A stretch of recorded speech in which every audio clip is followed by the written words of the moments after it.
Good afternoon, ladies and gentlemen. Welcome to the second annual Canadian Pool Championships. We have a great crowd on hand for the first match. It's Fluffy, and we all know how good he can be against Kissy. He's not a huge pool player, and I'll be honest with you, Kissy, it's nice to have you, but you're pretty large for the size of the table, so we hope that we can accommodate you. We have a lot of regulars here. We have Bubba, who is, if you remember from our first championship, we may not want to remember that because it ended rather controversially with Bubba putting his paw in there, so not sure if we should allow him to be so close to the table. There's Dinger and Squirrel as well. Squirrel I don't think is allowed to play. I'm not sure. He was eating the cue last time. And then you have a newcomer right there. Not sure how you're going to see the pool table. And here we go. And so here is Fluffy with the break. And what do we have here? Fluffy's about to break, and Bubba has jumped on to the pool table, and he's trying to eat the ball, thinking that maybe it's a treat. Not sure he understands that this ball is rock hard, but I don't think he really cares, to be honest with you. And it's the second championship where Bubba has really done something that is just very odd. And we may have to just have Bubba not join us for the third championship. Okay, so we're going to get the officials to have a look at this. Everyone is really just in shock, except for the ones who are asleep. And so let's just figure this out. We'll be right back. We're well underway in our second match. Now, Kissy has a shot. The problem, as I was saying before, is that Kissy, you're just so large. It's hard to have a shot on this little table. Again, we're going to have to bring the officials out. But as it stands, we'll let it go. And now let's have a look around. Looks like, again, no one's really that interested. Chubbs sees something he likes on the ceiling there. Bubba, of course, we've had to do that too. We had to put the mask on, so we can't do anything to us again. And there's your opponent, and we're gonna figure this out. What the rules are there about Kissy. Well, and how do you like that? I mean, so much for what I know. Kissy has just ran the table to everyone's amazement. Everyone is just. Well, Dinger loves to play with the balls once they go in the hole, so he wasn't really watching the match. But I tell you what, Fluffy certainly was, and he's disappointed not to be going on to the second round. You have the Squirrel there, not sure really what he's focused on, and of course, he just seems far too short to be seeing anything. Chubbs is, I guess, nothing's on the ceiling for him, and he's back to watching the game. And Bubba's, which is making his way close to the table, which isn't good for anybody. And again, he's got that brush and triangle, which I think he thinks he looks really cool with on his head, but we're not sure about that. I guess it depends who you ask. And Kissy is on to the next round.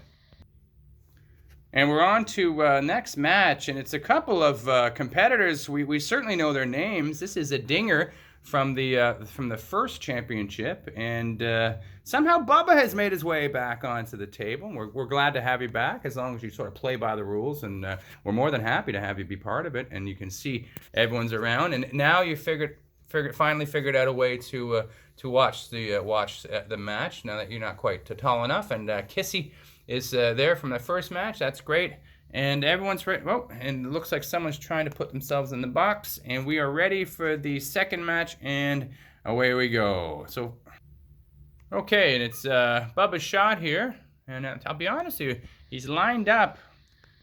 I don't really know what he's shooting at, but anyway, I guess we're going to find out in a second. He has his own plan, his own strategy. And there's Dinger here getting ready for his next shot.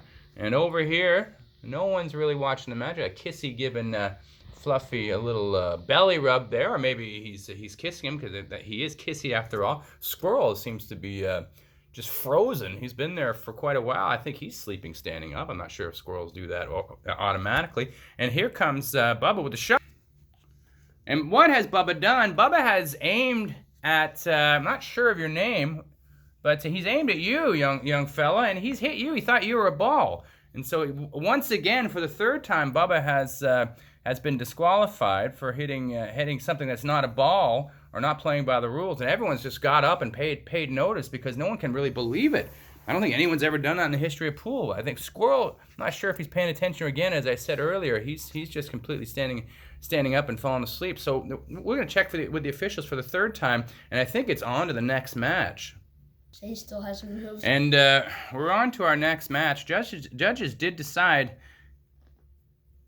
And what has happened to Squirrel? He's playing the next matches, but if you can remember from a bit earlier, he he is, I think, completely asleep. So we're going to see if this match can even continue. Anyhow, judges did rule that Bubba, in fact, was disqualified for hitting something that wasn't a ball, because you, of course, are not a ball. And let's see.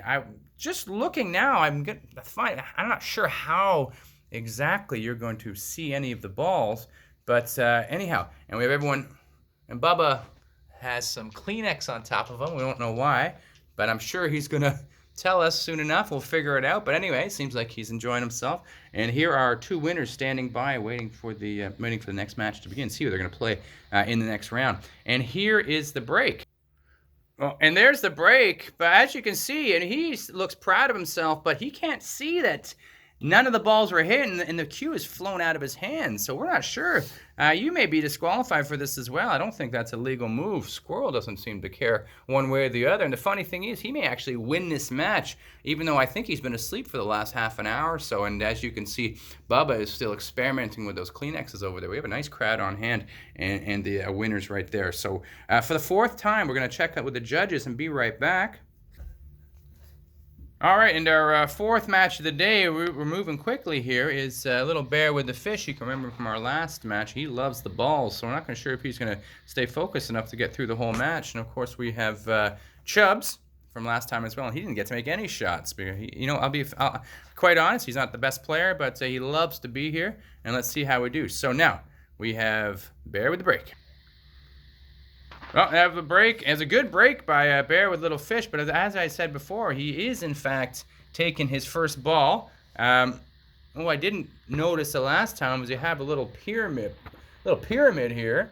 They're stacking up Fluffy on the top of round guy, and then Bubba, who although he can't talk, he has that tape around his mouth. He certainly is still causing some trouble, and he is a bit of a disturbance. But we're happy to have them all. Okay, now it's your shot. And here we are, and as I suspected before, Chubbs has used the butt end of his cue, and he's using the black ball rather than the white ball. I wouldn't even see the white ball, and now I do. And as I suspected before, he has taken most of the balls. I don't think he has any concern over the match whatsoever. And so by disqualification, Chubbs actually won the game. The pyramid is knocked over, and no one seems to be too hurt, but it's always hard to tell. We're going to find out. And there's our other competitors waiting to see who they're going to play. So this match is wrapped up. We're going to find out exactly what's going on, and then on to the next round.